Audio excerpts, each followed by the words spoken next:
Hey everybody, what is up? Before we get into our discussion today with Martin Portlock, Louis Sycamore, and Oliver Hollingdale of the upcoming fantasy movie Gallowmere, we're going to take a sneak peek look at a brand new exclusive scene that nobody else has seen before, and then we'll get into our discussion.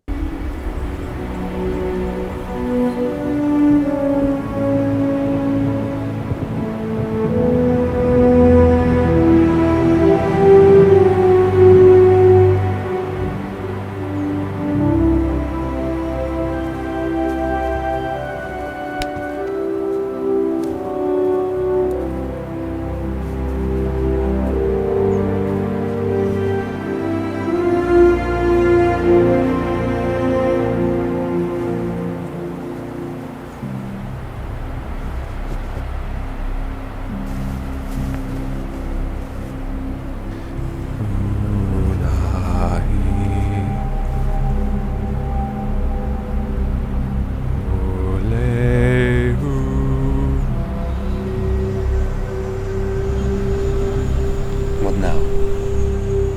Grab hold.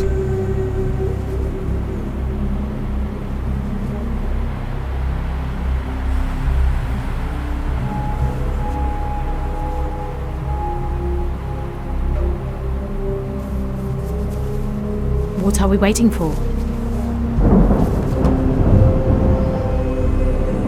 Nature's hammer.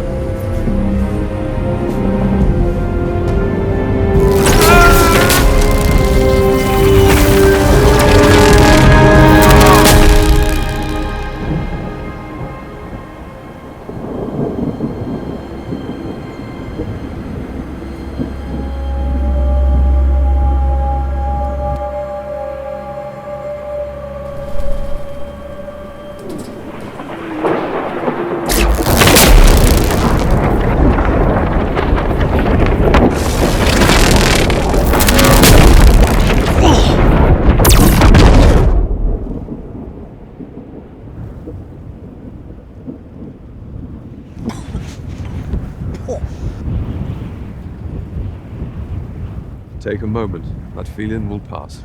You guys, that was such a cool clip of the movie. Thank you so much for sharing that scene. I absolutely loved it. What a gorgeous looking landscape and gorgeous looking film. Can you guys talk a little bit about where you guys shot this? So yeah, I mean that was shot in the Yorkshire Dales in England, where we are.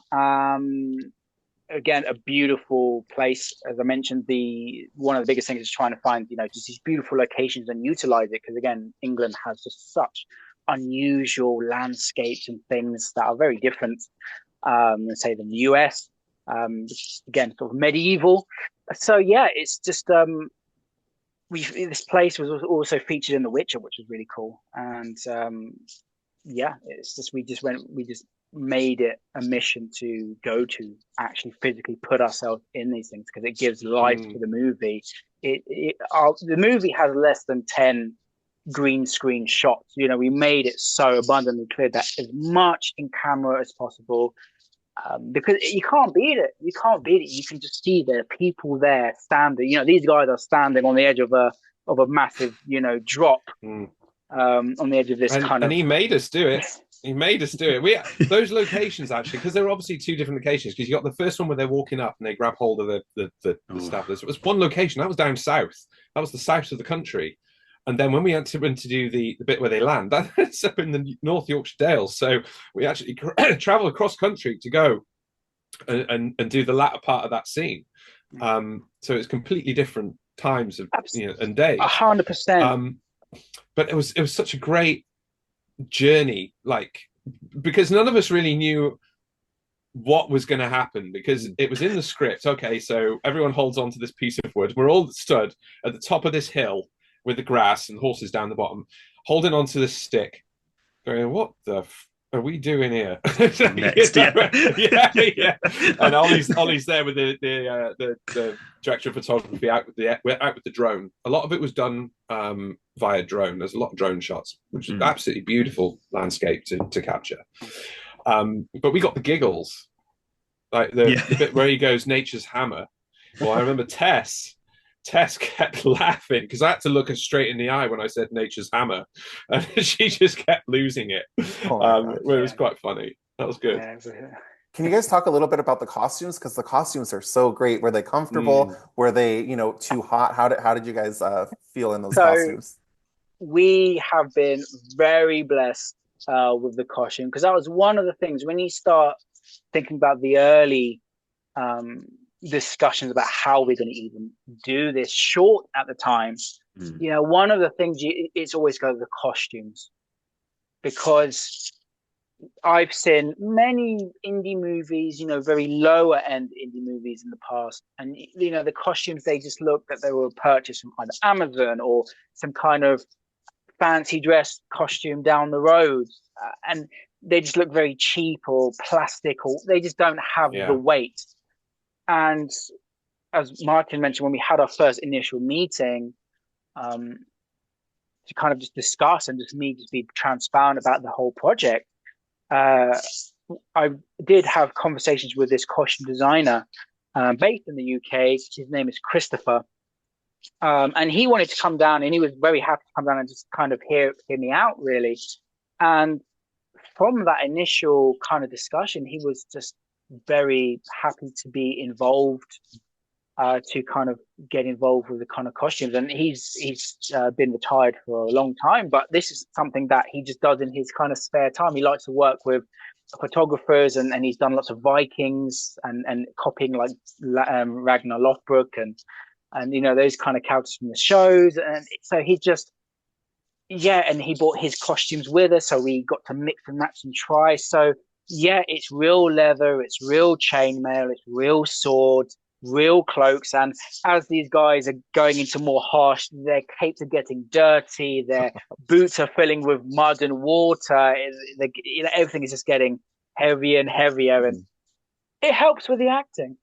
That's for sure. It does. It actually does. Yeah. Yeah. If we looked like we were tired on screen, we were very tired on Yeah. screen. Really. And the other and the more important thing is that the costumes, I like it that they're frayed. They don't look perfect, like they just came out from a box and they've been ironed. We just wanted it to look very worn. The leather looks frayed. Yeah, that's it. And I just think that helps so much with the characters.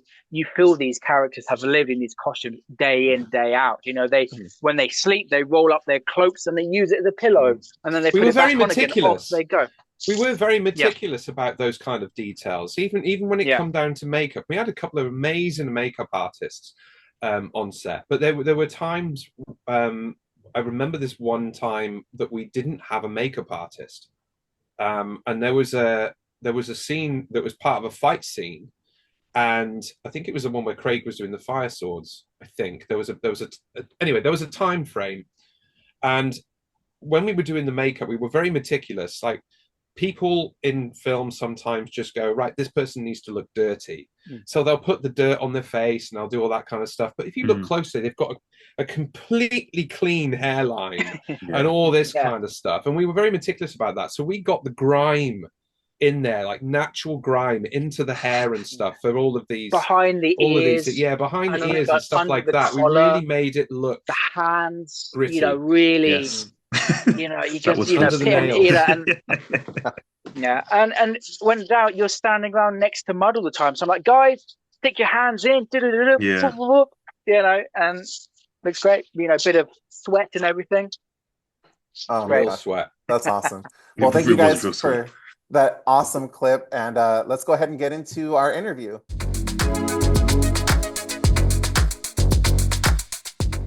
Hello, everybody, and welcome back to 50 Shades of Tay. I'm Taylor Gonzalez, and today I'm joined by stars Martin Portlock and Louis Sycamore, along with writer-director Oliver Hollingdale of the upcoming fantasy movie Gallowmere. How's everybody doing today? Yeah, man, awesome. It's a pleasure, man. It's a pleasure. Again. Yes. Well, yeah, thanks everybody for being here. And Martin, good to see you again. We had such a fun time in LA, a month ago. And so now we're reunited over Zoom. Very good to see you and very nice to meet everybody. I'm so excited to speak with you all about Gallowmere. Everything I've seen so far, it looks great. I was editing together the thumbnail and the promotional pictures for our interview. and everything just looks so fine. If you guys could describe this film for someone who hasn't seen the marketing for it so far, what would you describe about this film? Well, it's a fantasy, of course, for the genre, and it's a classic tale of good versus evil, like you get with in those kind of older movies, in a simple form. Yeah, for sure. And it's beautiful. It's so picturesque.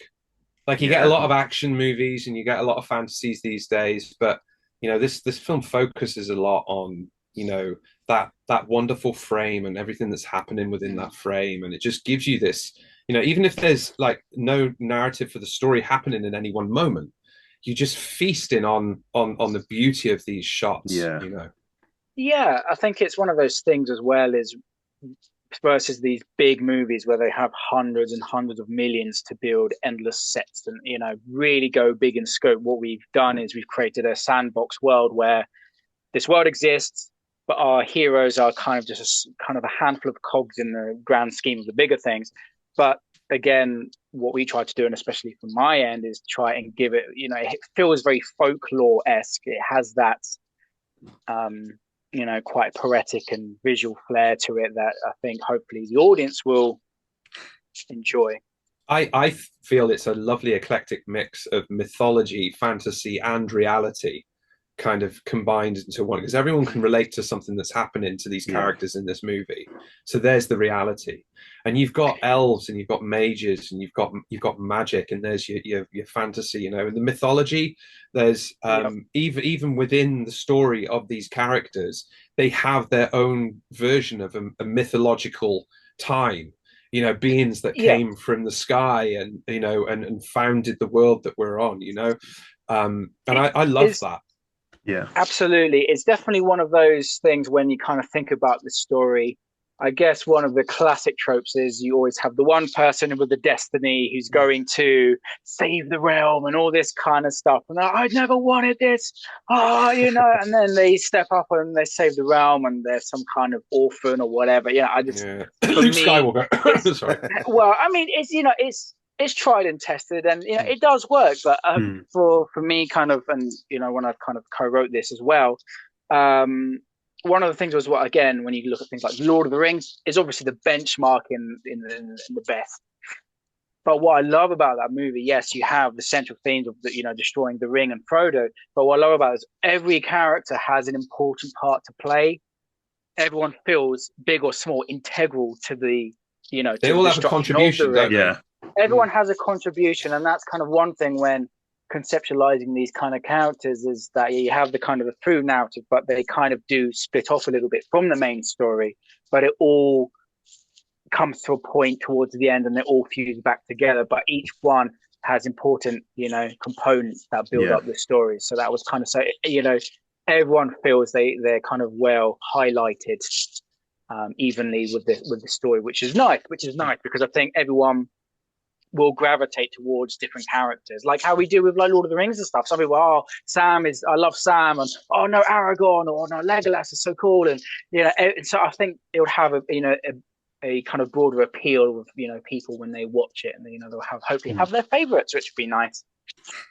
I love the title of Gallowmere. Where did that title come from? So, oh my goodness, that name comes from an old game years ago. I mean, I was a child when I remember hearing it. It was something, it came from somewhere. But again, it's just, over the years, Dungeons and Dragons and, LARPing and, all this kind of stuff. There's all these, there's other names in the movie called like Blackmere, anything with like a mere or Hollowmere, or, it has that kind of fantasy sound. It's really surreal for me because I live in a place called Ellesmere. Up the road is Blakemere. Then down the road from that is Bridgemere. Then there is actually a Blackmere. And it was just really weird that the film was titled Gallowmere. Yeah, it's exactly. So you live in a fantasy world as well. Yeah. So again, you have these things, Hallowmere, Gallowmere. It feels very in keeping with the kind of the fancy thing. And again, what's interesting is that there have been many indie, and I hope Gallowmere stands out a little bit different, is a lot of indie fantasy movies, they do come from America. So, and again, wonderful, because we need more indie movies and things like that. But when you look at the landscape, it doesn't feel English. Something about the British countryside. It has that medieval. We have the castles, we have the lake, the moat, and access to all this kind of. We can go to Sherwood Forest if we wanted to. We have all this. So that's one thing we utilized England up and down. We went north, south, east, west, just trying to tap into these beautiful areas.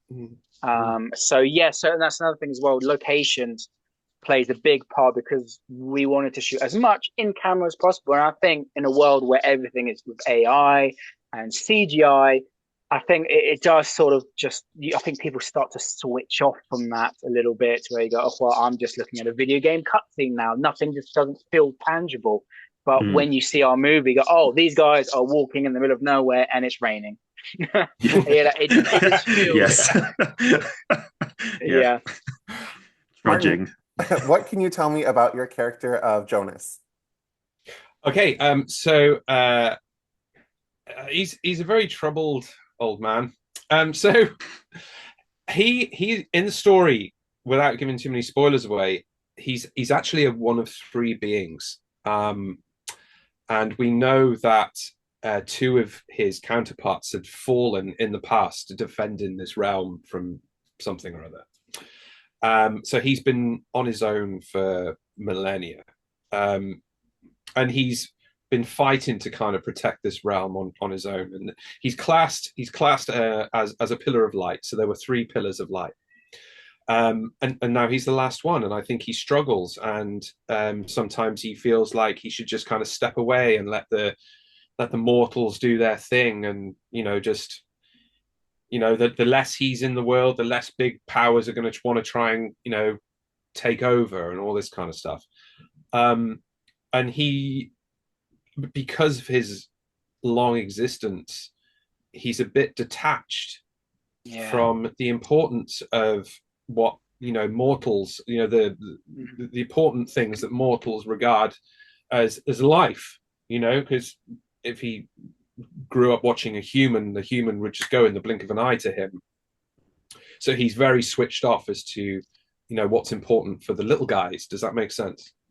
And he's got this relationship with Nimue, the elf, because the elf lives for a lot longer than the human, so he's built up a friendship there, and through her he tries to understand, or he's in the process of learning about these emotions and what's important. And then in the end, I feel that his character does have that arc, and there is a payoff for those elements in his character. Without spoiling too much, I don't want to go into detail, but it's been such a great fun to play that kind of untuned character with so much power, which is great. The magic is brilliant. It's really, really weird watching yourself holding lightning. It's great. Oh, that's so cool. Lewis, what can you tell me about your character of Solomon? Oh, Solomon's an odd one. He's obviously not as mystical as Jonas is, having being immortal, but I feel like Solomon is enshrouded in a sort of mystery.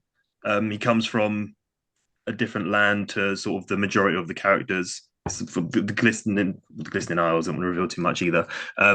So he kind of he's an assassin-esque. So he has a backstory that's not really, it's not overly explained to give the mystic element of you don't know too much about where he's from, who his people are, why he is the way he is. But yeah, he has a lot of I'd say internal struggles, troubles, and moral compasses that he has to sort of work through internally and as the group. So it's a nice, I'd say the whole film it's an exploration of sort of the friendship, obviously without the fantasy elements as well. It's the exploration of the journey of friendship, and I feel like Solomon sits in an odd place within that, being from somewhere so different and being such a different character. Obviously, as I say, not as different as Jonas, living for a very long time. But yeah, that was good though. I loved our little clash. because there is a bit Yeah. where we have a bit of a clash in the movie, and I really enjoyed that. Oliver, you're both the writer and the director of this film. Can you talk a little bit about creating this world and crafting all these characters and the environment and everything? Yeah, it's been a mammoth undertaking. I mean, it's this movie we've been making it honestly the best part of 3 years. But yeah, as I say, I wrote the kind of story into a script form, but the initial idea was conceived by me and my good friend Craig, who's in the movie. He plays Dagon, and again, just from kind of post-lockdown things. I think we were just coming out of the kind of the tail end of it, and you have plenty of time to kill. And it's just, I think the Lord of the Rings 4K Blu-rays just came out, and it's just like, oh my god, this is so awesome! It's amazing! Wow, wouldn't it be fantastic to do something like this? And then you just start talking, and again, if you love Dungeons and Dragons and things like that, you're naturally always thinking of stories and campaigns anyway. And it kind of just migrated into this, oh, let's do like a short film. And then we start thinking about casting. And then from that, we got these guys involved, and just through the many discussions, because the world was still trying to get back onto its feet. So we weren't in an immediate rush. And I think that's one thing that's very kind of strengthened this movie, is that all of us have really had time to dissect and discuss and where our character's going to go, and everyone's bringing their own ideas into the mix and everything. And before long, oh great, this is now like a movie, a full featured movie now. It went from like a 15-minute short, and it's just under 2 hours, and it's just, so we've just added these blocks, and we've discussed, and so I think it's just organically this story has emerged, which is really, really great. And again, as a director, obviously I'm very kind of focused, but I love the kind of collaboration aspect, because I think, everyone can bring, and I want everyone to be excited to bring ideas to their characters and everything, because I want them to own their character as well. And, and I just think it's just been such many hundreds and hundreds of hours talking, hey guys. Oh my god, the amount of Zoom calls. I know everyone still has post-traumatic stress from this movie. I think everyone apart from Tess was in the swamp at some point. Oh wow! I mean, everyone has been Tess, who plays Nimue. We did have a torrential downpour sequence with another actor, and that was just torrential. And it is in the movie. We just all got soaked, and it looks great. You can't fake that stuff. Yeah, that's it. We used it. We said, we're not cancelling this shoot. Let's just use this. Yeah. Let's use it. Okay, it's raining. Great. Yeah. Have it pour on them then. Yeah. I think that scene looks better for it. And it's great. Oh yeah. Yeah. That's funny. That reminds me. I've been watching a lot of Lady Gaga interviews because her new album just came out, and she was talking about she was filming a music video, I think like on the Warner Brothers lot, and it started pouring rain, and there was lightning, and everyone's like, okay, let's shut it down and we'll come back tomorrow. And she's like, are you kidding me? We have free reign. Like, let's film this, cover the cameras, make sure nothing gets damaged, but we're getting free, production value from this. So in the music video, there's lightning, there's rain, and it's all real. They didn't have to like bring in anything. So I think that's really cool that you get to use, what's actually happening using the environment. 100%. I think that's kind of the initiative, I think. Because you can get so bogged down on trying to be meticulous with production and call sheets, and we need to do this, and we're on a time frame. Absolutely, that's all very valid. But also, you got to be ready to roll with the punches for anything that might happen. And and things go wrong. But then, how do you correct that? And certain things have gone wrong in the movie, but ultimately, better things have come from it. Where we go, oh my god, this scene has turned out so much better than what it originally was on paper. So yeah, I think it's great that those kind of moments are blessings in disguise. They sometimes become a bit of a lightning in a bottle situation, for sure. So Oliver, I was wondering what are some of your favorite things about working with Martin and with Lewis on this film? I think it's what's really good. He's struggling with this one. Yeah, I know. I was thinking that was a long pause. Just trying to think of a quick answer. Okay. No. This is a good bet. So, to anyone who's watching, if you love Lord of the Rings, there's hundreds and hundreds of hours of Lord of the Rings, the making ofs. I don't know, Taylor, if you've seen those where you watch those behind the scenes.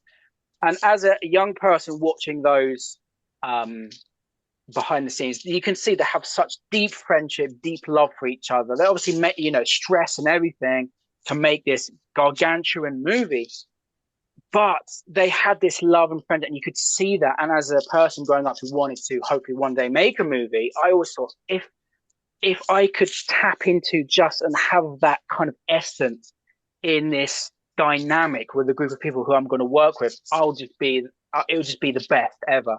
And thankfully, that has been across the board with this movie and stuff. We've all become such good friends, and and it was just very emotional when it came to. I mean, and we've all nursed this movie as well, like a child to like going off to college, as it were. About to kind of go off into the world, and when it came to the kind of, oh, this is over and stuff, I know from my end, I was insanely emotional because it's just we've all been there through thick and thin to make this work and stuff. And, I couldn't have asked for better people to do this with. And, friends for life, absolutely.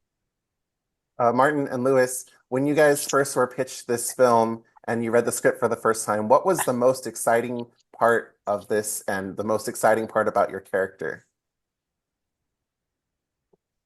No problem, Lewis. I'll let you go first, Lewis. You let me go first. Yeah. I think my initial excitement was being able to play with swords. that's so ridiculous. Yes. No, but I think it was the whole world of it. There was so much, even from the initial sort of smaller scripts that we began with, there was so much passion in it. Obviously, looking at some of Oliver's stuff, if you look at some of his short films, beautiful, just amazing to see. So that was also a big, as an actor, is sort of like seeing that the person you're going to be working with created these beautiful worlds already. It sort of gives you the idea, and then that entailed with the passion that he was clearly bringing forwards immediately from like day one of see, I'll do like this. It really is. I'd say as an actor, it's inspiring to be wanted to be involved in something like that. There's a lot of times projects just it's a project, it happens and then it's done. Whereas I feel like this was never built to be that. From day dot, it was started as this is passion and we are going to put as much as we can and get as much out of it as we can, and make it as beautiful and wonderful as possible. I'd also say as well, there's a lot of openness.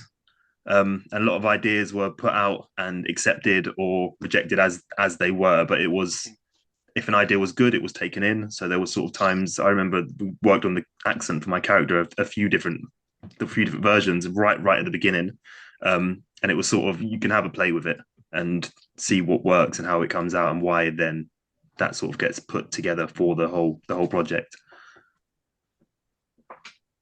For me, it was a little bit different. I read the script because as Ollie said before, the original script was only like 20 minutes long.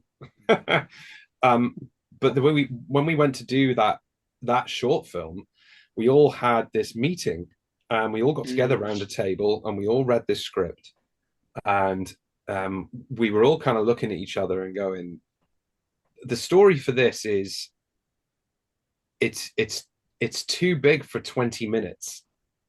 But I said, this is a feature. And we all kind of agreed at that table that this script could be turned into a feature very easily because of the characters and the journey of those characters and how they could potentially feel in any one moment.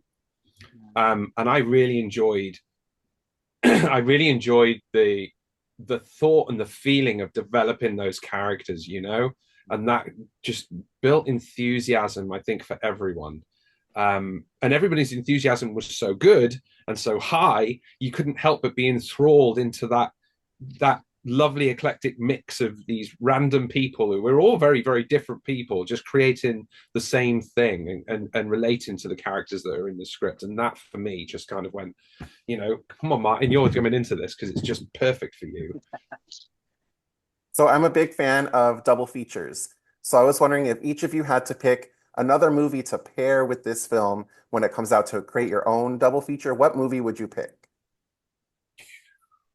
Oh, instant panic.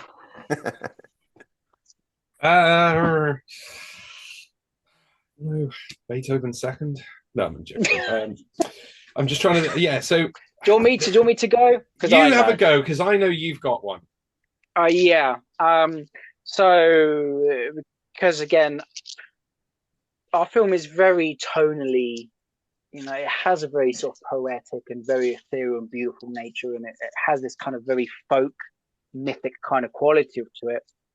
A film that I would probably pair it with is Darren Aronofsky's The Fountain.